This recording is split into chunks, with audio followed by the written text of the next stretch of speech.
நலாஸ் நாட்டு சர்க்கரை நலமுடன் வாழ நலாஸ் இந்தியாவிலேயே நாட்டு சர்க்கரைக்கு ISI முத்திரை மற்றும் அக்மார்க் அங்கீகாரம் பெற்ற ஒரே நிறுவனம். தொடர்புக்கு 9047053531. இதுல திமுகவுடைய பாராளுமன்ற உறுப்பினர் செய்தி தொடர்பாளமான திரு கான்ஸ்டன்டைன் ரவீந்திரன் நம்முடைய இணைப்புல இருக்கார். வணக்கம் திரு ரவீந்திரன்.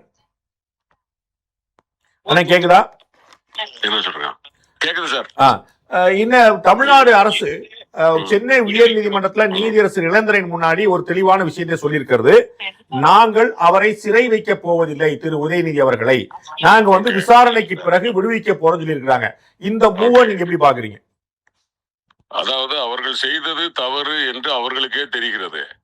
வேண்டும் என்று நேத்து நடந்த அந்த போராட்டத்தை திசை திருப்புவதற்காகவும் அதில் உள்ள உண்மையான பிரச்சனைகளை திசை திருப்புவதற்காகவும் இன்று காலையில் அவர்கள் எடுத்த முடிவு நிச்சயமாக நீதிமன்றம் அதை கண்டிக்க போகிறது. ஏனென்றால் நீதியரசர் சொல்லி இருக்கிறார் 12 மணி வரைக்கும் நீங்கள் எந்த நடவடிக்கையும் எடுக்க வேண்டாம் என்று.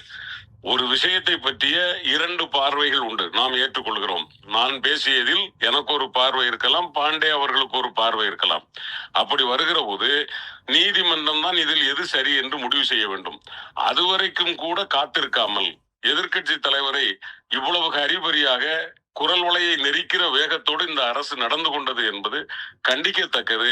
அதை உணர்ந்து கொண்டதனால் தான் நீதிமன்றத்தில் இது நிற்காது, நாம் முறைப்படி செய்யவில்லை என்பதை உணர்ந்து கொண்டதனால் தான் அவர்கள் பின்வாங்குகிறார்கள். இதுதான் இனிமேல் இந்த நாட்டில், தமிழ்நாட்டில் இனிமேலாவது அவர்கள் பாடம் கற்றுக்கொள்ள வேண்டும். ஜனநாயகத்திற்கு எதிரான எந்த முடிவும் நிலையானதல்ல, நிற்காது. நீங்க திராவிட மாடல் அப்படிங்கறத ரொம்ப கௌரவமா பெண்களுக்கான சுய உரிமை, பெண்களுக்கான உரிமை திட்டம் அப்படின்லாம் சொல்லி பெண்களுடைய கௌரவத்தை தொடர்ந்து நிலைநிறுத்துறதா நீங்க திமுக ஆட்சியில நீங்க சொன்னீங்க. ஆனால் பெண்களை பற்றிய இந்த பேச்சு நேற்று தஞ்சாவூர் நடந்த சம்பவம் திமுக ஏற்கிறதா? நான் சொல்லுவது என்னவென்றால், அவர் எந்த எண்ணத்தோடு, intention is very important in the legal right. அவருடைய இன்டென்ஷன் அது அல்ல, அதை அவர் மறுத்து விட்டார். அதன் பிறகு உங்களுக்கு வார்த்தைகளில் எப்பொழுதுமே மொழி ஆளுகையில் நேர்மறையாக எதிர்மறையாக 2 பார்வைகள் உண்டு. அதில் எந்த பார்வையில் அவர் பேசினார் என்பதை நீதிமன்றம் தான் முடிவு செய்ய முடியும் என்பதை நண்பர் பாண்டே நன்றாக அறிவார். அப்படி இருக்கிற போது அதிலே நீங்கள் சொன்னது சரியா என்றால், எந்த ஒரு பெண்ணையும் அல்லது பெண்மையையும் இழிவுபடுத்துகிற எந்த விஷயத்தையும் திராவிட முன்னேற்ற கழகம் ஏற்றுக்கொள்ளாது. ஆனால் அவர் தான் இழிவுபடுத்தவில்லை என்பதை மிக தெளிவாக சொல்லுகிறார், நாங்களும் சொல்லுகிறோம். அவர் பேசுகிற வார்த்தையில் எதிரே இருக்கிறவர்கள் எதையோ பேசுகிறார்கள். பாண்டே அவர்கள் மிக கூர்மையாக கவனிக்கக்கூடியவர். அன்றைக்கு நடந்த இடத்தில் எங்கேயாவது உதயநிதி அவர்கள் வாயிலிருந்து வார்த்தை வந்ததா? எதிரே இருக்கிறவர்கள் பேசினால் உங்களுக்கு தெரியாததல்ல. ஒரு கூட்டத்தில் நாம் பேசிக் கொண்டிருக்கிற போது எதிரே இருக்கிறவர்கள் கருத்து சொன்னால் அதற்கு நாம் பொறுப்பாக முடியாது. அப்படி இருக்கிற போது நீதிமன்றத்தில் இது நிற்காது. எனவே நான் சொல்லுகிறேன், இப்பொழுதும் நண்பர் பாண்டே சொன்ன வார்த்தையை நாங்கள் வழிமொழிகிறோம். திராவிட முன்னேற்ற கழகம் பெண்களுக்கு எதிராக, பெண்மைக்கு எதிராக ஒருபோதும் ஏற்றுக்கொள்ளாது, யாராக இருந்தாலும். ஆனால் எங்கள் தலைவர், எதிர்க்கட்சி தலைவர் அப்படி நடந்து கொள்ளவில்லை என்பதைத்தான் நாங்கள் மீண்டும் மீண்டும் வலியுறுத்துகிறோம். அவருடைய கூட்டத்துல தொண்டர்கள் தான் த்ரிஷா அவர்களுடைய பெயரை எழுப்புனாங்க. திரு உதயநிதி அவர்கள் அந்த பெயரை சொல்லல, மறுக்கல. ஆனால் அப்படி ஒரு விஷயம் சொல்லும்போது அப்படிலாம் பேசக்கூடாதுப்பா, தனிப்பட்ட வாழ்க்கையை பற்றி எல்லாம் பேசக்கூடாதுப்பா, தனிப்பட்ட நபர்கள் பற்றி பேசக்கூடாதுப்பான்னு ஒரு வார்த்தை சொல்லியிருந்தாருன்னா வேற மாதிரி இருந்திருக்கும். ஆனால் அவர் அதற்கு அடுத்து ஒரு ஸ்டேட்மெண்ட் விடுறாரு. அதற்கு பிறகு ஒரு பாஸ் விட்டு நான் காவிரியை சொன்னேன்னு சொன்னார். இந்த இடம் தானே சர்ச்சைக்குள்ளாகுது.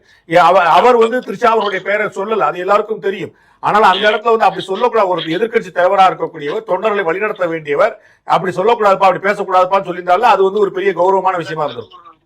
இல்ல, நீங்க சொல்றது கரெக்ட் பாண்டே. அதத்தான் அவர் என்ன சொல்றாரா, நான் காவிரியை பேசிட்டு இருக்கேன்பா, நீங்க கண்டதையும் பேசாதீங்க அப்படிங்கறதான் அவர் சொல்லும் பொழுது, ஒருவேளை உங்கள் பார்வையில் அது தெரிந்திருந்தால் அதை நீதிமன்றம் ஏற்றுக்கொள்ளுமே. ஆனால் அதன் பிறகு நடவடிக்கை எடுக்கட்டும். நான் பாண்டே சொல்வதில் நான் மாறுபடவில்லை. ஒன்று சொல்லுகிறேன், அவர் நான் நீங்கள் சொல்வதை பற்றி நான் பேசவில்லை, நான் காவிரியை பற்றி பேசிக் கொண்டிருக்கிறேன் என்று அவர் சொல்லுகிறார். ஒருவேளை இந்த இடைவெளி ஏதேனும் உங்களுக்கு ஒரு அர்த்தத்தை தந்திருக்குமே, ஆனால் அதற்கு உதயநிதி எப்படி பொறுப்பேற்க முடியும்? உங்களுக்கு தெரியும், நான் காவிரியை பத்தி சொன்னேன் அப்படி சொல்றதுக்கு முன்னாடி அவர் பயன்படுத்தின வாசகம் ஒரு அதிர்வலைகளை ஏற்படுத்தியிருக்குங்கிற மறுக்க முடியுமா? இல்ல, நான் பாண்டே, நான் எப்பவுமே உங்ககிட்ட சொல்றது, 2 வார்த்தைகளுக்கு இடையிலான reading between the line is depending upon the person and it's perception. ஒரு 2 வார்த்தைகளுக்கு இடையிலான அர்த்தத்தை பாண்டே புரிந்து கொள்வதை போல் கான்ஸ்டன்டைனோ, கான்ஸ்டன்டைன் புரிந்து கொள்வதை போல பாண்டேவோ புரிந்து கொள்ள இயலாது. அதை நீதிமன்றம் போயிருக்கிறது, முடிவு செய்யட்டும்.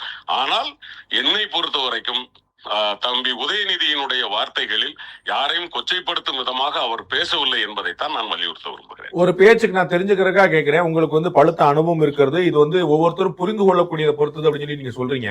இந்த இடத்துல நமக்கு தெரிய வேண்டிய ஒரு விஷயம் என்னன்னா, திமுக ஊழல் நிறைந்த கட்சியாக இல்லாமல் இருந்திருக்கலாம் அப்படின்னு சொன்னா அதுக்கு என்ன அர்த்தம்னு புரிஞ்சுப்பீங்க?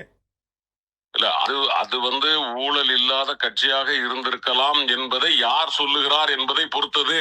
அதைத்தான் நான் சொல்றேன். பாண்டே சொன்னால் அதற்கு ஒரு அர்த்தம், எங்களோடு தோழமையில் இருக்கிறவர்கள் சொன்னால் அது ஒரு அர்த்தம்.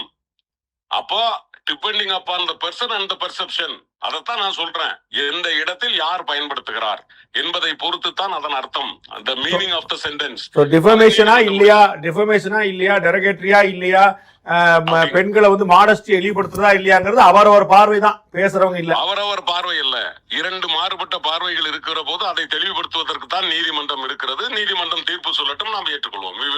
we will bow to the rule of the law. நாளைக்கு சட்டமன்றம் கூட இருக்கிறது. எதிர்க்கட்சி தலைவர் நிச்சயமாக கலந்து கொள்வார் அப்படின்னு நம்ம புரிந்து கொள்ளலாம். ஏன்னா நேத்து night Thanjavur to Chennai travel, திருப்பி இன்னைக்கு காலைல சென்னை டு தஞ்சாவூர் டிராவல், திருப்பி நைட்டு திருப்பி தஞ்சாவூர் டு சென்னை டிராவல்.